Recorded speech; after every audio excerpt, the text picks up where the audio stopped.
So I thought self-defenses are categorized, prioritized, and classified according to the degree of difficulty in handling an altercation, yeah? So grabs are the easiest. Why? Because they're in your face. They might have one hand or two hand. Next category is pushes. What's the difference between a grab and a push? Yes. Timing. That's it. What's the difference between a grab, push, and a punch? Timing. Again. Because nobody's going to go like this with a push. Well, if they do, don't turn your back on. Anyway, that was my draw here. It used to work back in the 90s.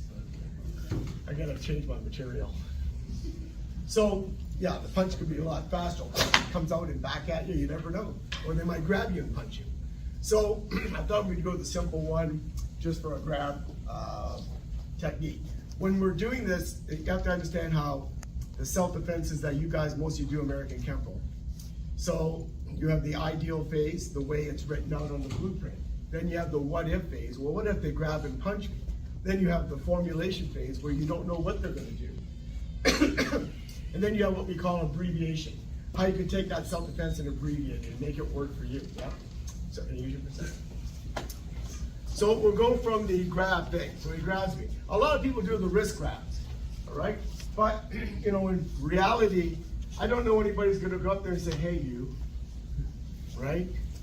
Well, maybe. San Francisco. So, how you got to here is, if you guys can hear it, I try to pull away, now he's got my wrist. That's more of a reality check of how that would usually work. But from the grab position here, a couple of ways we're going to do it. You have to understand how your body moves at the same time. So to control the situation, I'm going to be torquing my lower to complement my upper. Same time like that. When I get that, if I just do this, I don't get much. But if I torque this at the same time, see that? Now I get a reaction. Stay that, don't stay there. Yes. You see? Who would like to learn that? Okay, don't move. Now, when you have forward motion, you have reverse. Did you see that? That was reverse motion. So forward motion, reverse. Today we're just going to do forward motion. Whatever has, always have a forward has an opposite. So this position here, when you're tapping this one here, this one you're actually tapping is on triple warmer 11. Triple warmer 11. So you have the meridians of the body. The difference of the meridians of the body is the triple warmer meridian makes up all the meridians. A lot of you may not understand about meridians. You know, you have the stomach meridian, you have the gallbladder, etc. Some people are taking the Kyusho program. But meridians are pathways that run parallel with the nerves. Acupuncture points are along those nerves. They act as gateways or valves that control the flow. Chi flow, life force flow, whatever you may call it. I'm just going to keep it simple for you guys though. So when I activate this, when I hit this side of the body, that's activating that, because now the energy is going to be drained from the opposite to come here to help this side, yeah? So you have energy in your body. So when I hit this side is going to come and help this side. So if he put his arm up like this, you see this arm?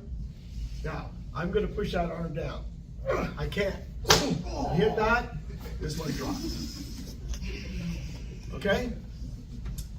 You guys see that? Should I do it this way? Okay, so he's got his hand up to punch.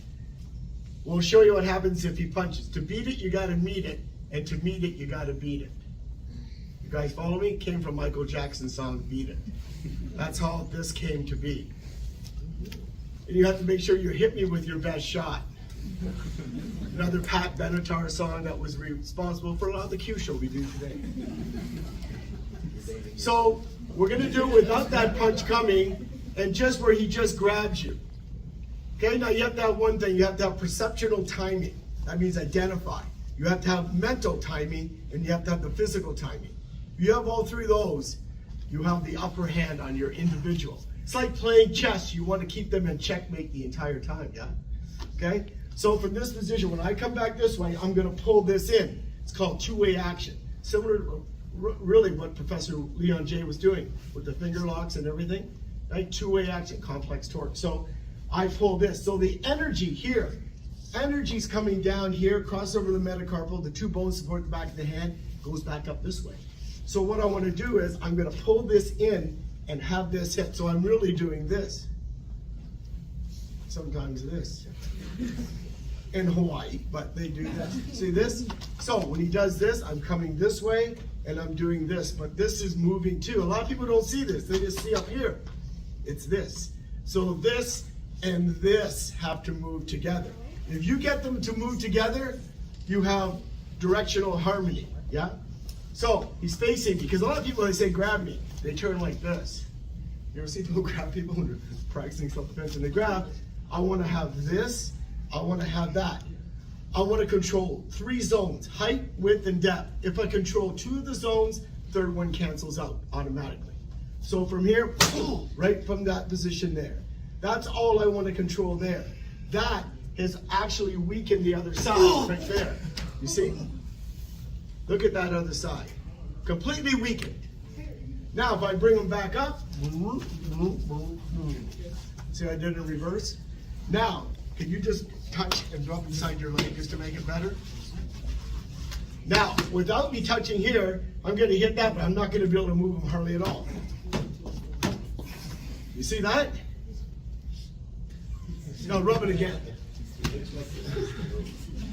But if I come this way here, now I'm just going to do it gently. See, I just did it gently that time. Okay, now you can rub it. That's what she said. Okay, so all I'm going to have you do right now is this. That. You're going to pull this in and tap that up just around the elbow. You don't have to be right on, just be in the vicinity. An acupuncture point is the size of the tip of a pen. The area of activation is like a loonie or toonie or an American 50-cent piece. I don't know what it is in England. What's it in England, Leo? 50p. How'd you throw your voice? Okay, could you guys do that? So anyway, with Andrew, perfect example like this. See, perfect example. If I, boom, see, boom. But if I draw this foot back here, see that? I bring this foot back.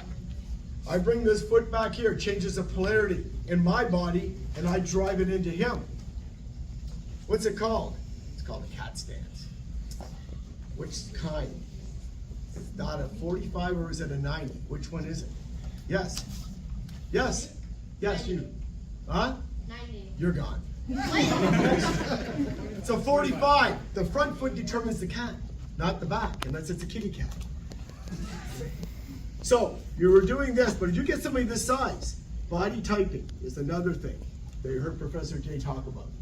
So when I'm stepping back like this and I got a guy like that, what do you think the first thing you should do? Run. Right? There's a good way to get out of it. I used to teach it a lot. Let go for a second, that's the way.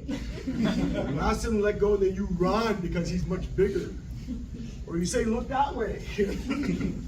So if he does grab, if he grabs, he got that big grip here, and he's got that hand ready, cocked ready to hit. I'll show you what happens if he does punch.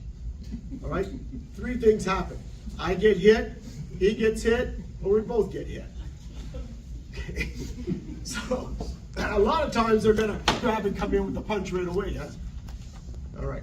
So when I come back this way, I want to drive that foot, drag this up, because I'm gonna have this, and this is gonna channel right back into him now.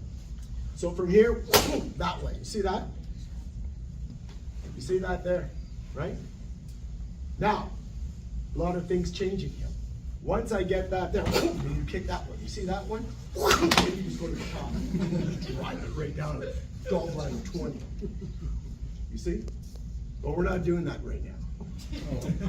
It's going to work on the basics. We don't want to get too tired. So, if you do this on somebody smaller, Sam?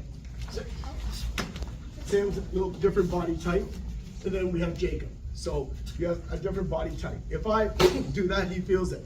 But if I cat, see that? Much different on him. It's called overkill. But we're teaching you to be over-skilled. That's the difference, okay? So what I want you to do is practice what you're doing on your partner. Don't switch yet. And then with that partner, be careful. Because the smaller they are, the bigger you are, you'll overkill them. You'll drive so much energy into them. So for example, Terry. Sir. Just stay right there, Terry. Okay, put your left hand out like you grabbed me. Now we do it from distance. Watch his reaction when I hit him. Did you see that? Okay, so a little taller than Terry. So when I go like this, he feels that. But when I cat, see that? That's the difference. Because you drive that energy right into him. And then you can just follow up with that from there. Okay? Thank you, sir. Good. Okay. So take your partner again. When we do this, come back over. You drive this two-way action. You want to see this? So I'm doing this all at the same time. You just got to get understand your body, how it works. Because a lot of people are like robotic, right? So you want to be either a salesman of motion, you just talk about what you think you can do. You can be a mechanic of motion, where you go robotic, or you could be an engineer of motion, where you're really fluid on your movements, like Professor J is, Professor Ken Smith. These guys are extreme top-notch, globally, world-renowned, yeah? Okay, and they're very fluid, and they know their body, and they have that touch down, and they know what they're able to do. It's not what they do, but they could do to really hurt somebody. So they really draw back a bit, quite a bit, trust me. Could you guys do this? So we have this, then you have this.